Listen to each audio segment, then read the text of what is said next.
Ladies and gentlemen, once again, I introduced him earlier. Can we please put our hands together for Barrister Eluchie as he comes to the show. You're all welcome to this very special event, which our host, ICRIP, has described as with the theme, value-based leadership, skill development amongst youths, a panacea for the fight against crime in Nigeria. The absence of most of the invited dignitaries in this event is part of the problem of Nigeria. Now, the people gathered here are the future of this great country. I mean, it is you that will determine the retirement of those of us on this side of the table. It is on your shoulders as young people that the future of Nigeria rests. Without you, in your absence, there is no hope for this country. So any serious government would have taken nurturing its youths and its students very serious.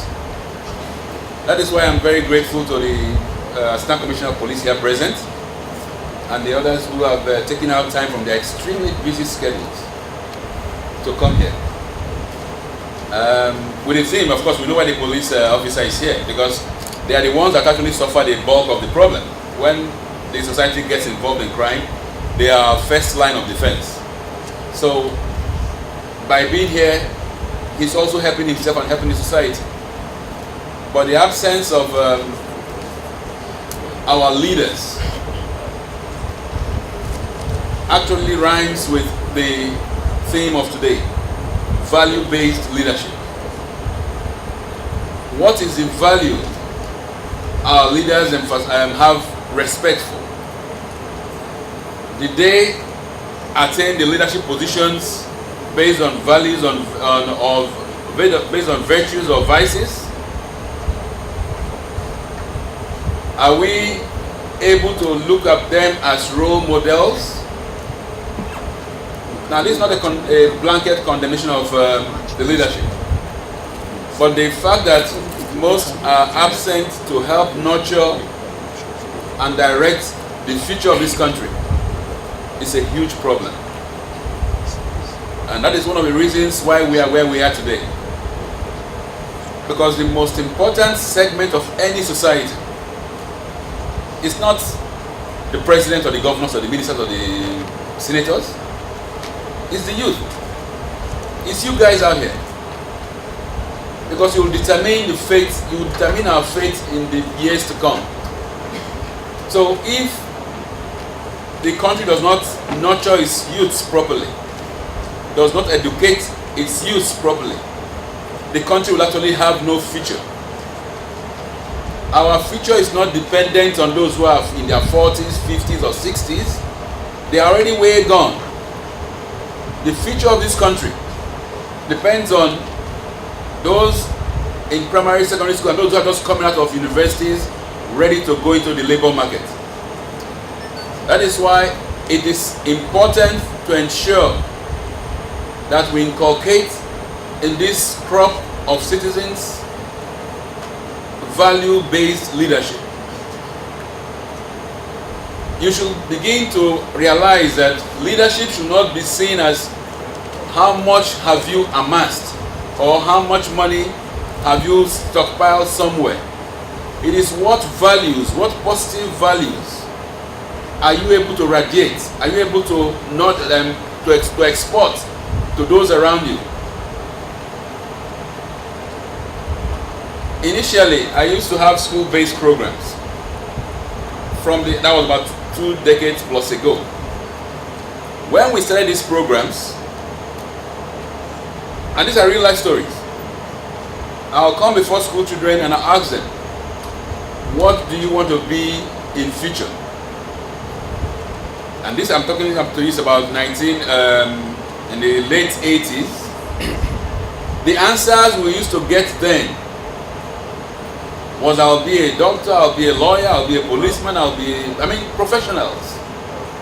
Because that was the ideal. That was people that mentored you, the people you looked up to. Now, recent programs I have conducted to also youths of your age.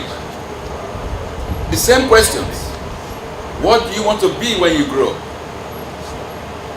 The answers I get, because I tell them, look, we're just together alone in this room. Tell me truthfully, what do you want to become? I mean, some of them get very frank and they tell you, I want to be a politician. I want to be a businessman. I want to be rich. Having no idea how to be rich, but you want to be rich. Because that is the kind of leadership, that is the kind of, the crop of people our society presently has churned out and projected as its leaders to the future, to the youths. Yes. Now that is the path that we are taking, that is taking this country to where we are heading to. Even the most optimistic person realizes that at current rates, at current projections, we are doomed. God forbid. But God has already forbidden it. It's for us to now implement what God has forbidden.